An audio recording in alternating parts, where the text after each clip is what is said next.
It's time to take a look at assessment options for your project. Intel has some great assessment options for you that you can pull into a personal library into your teacher workspace. What you'll need to do first is to click on, in your teacher workspace as you're logged in, click on Quick Guide to Assessing Projects and Let's Assess. When you click on that, it brings you up to this page. Now it looks a little busy, and it does get a little busy with your comment bubbles, but follow the guidelines here so that you can see how to assign an assessment or let the students know as they're working in these projects how they will be assessed on their work.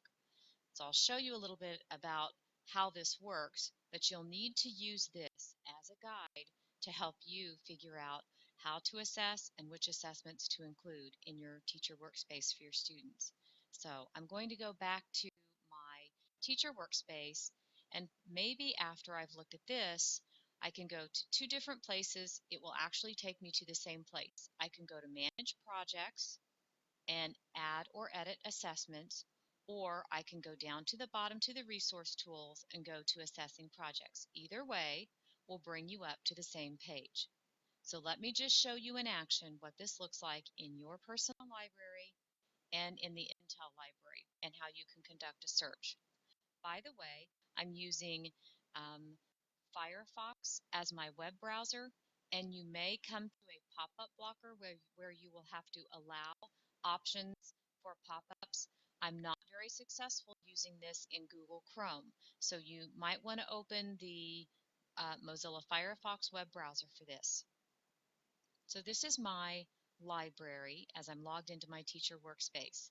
I have some things in my personal library because I've worked in here before.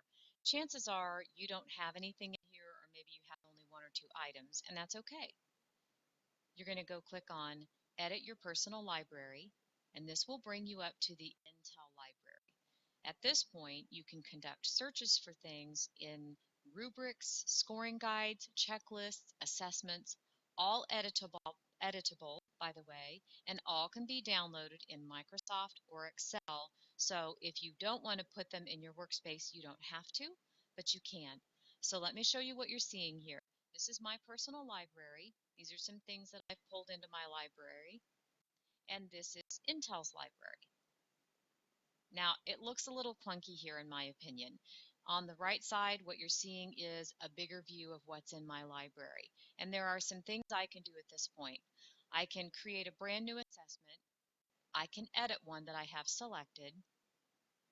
I can delete any assessments from my personal library. I can send some to my teacher workspace, or I can export. So to give you an example of what the export looks like, for example, I select one. It shows up in this pane, and I can export it. I can export it again as Microsoft Word or Microsoft Office. If things take a little bit longer to load, that's okay. Don't worry about it.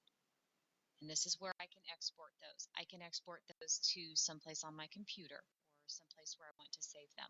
I'm going to go ahead and cancel that and go back to library search. So it brings me back to this page. Now this is the way I prefer to view this. It's much easier for me, and it actually has some filter options in there.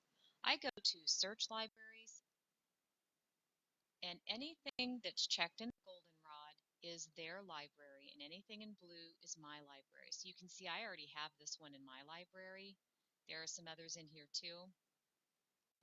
For now, I'm going to go click on grades 3 through 5, and I want to find something on problem solving, and I'll search. In their library then, on the right, you can see that these are all the things that come up in that search.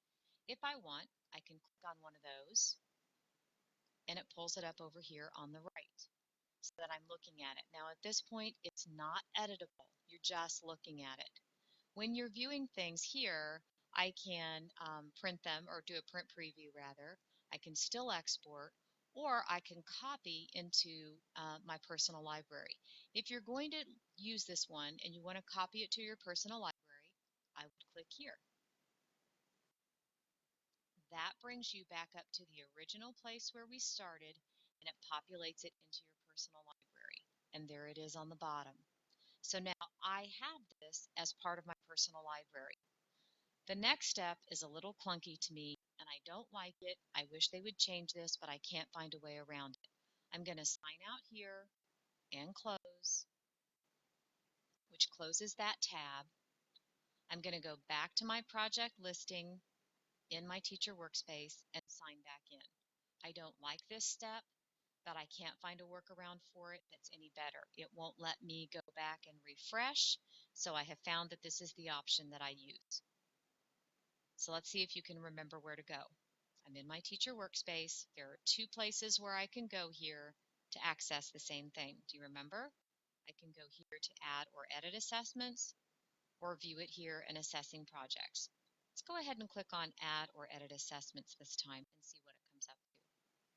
So it comes up to the page that we've seen before, and it should have my brand new assessment that I've pulled in from their library. So this is now my personal library, this is their library, and this is a bigger view of the library itself. Now, the original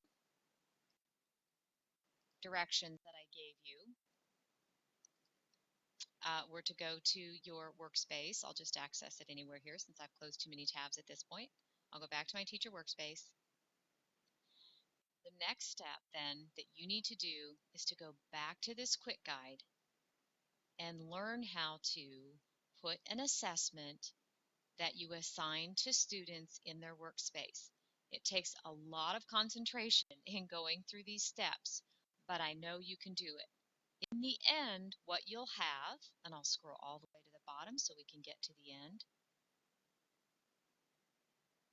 you will have something that you've assigned to student groups. So your students would log in and they would go to the assessment that you've assigned to them.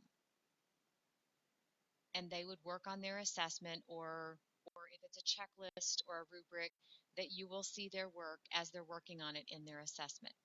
So please play around with this. We'll talk about how you can use assessments for your project in the next video segment.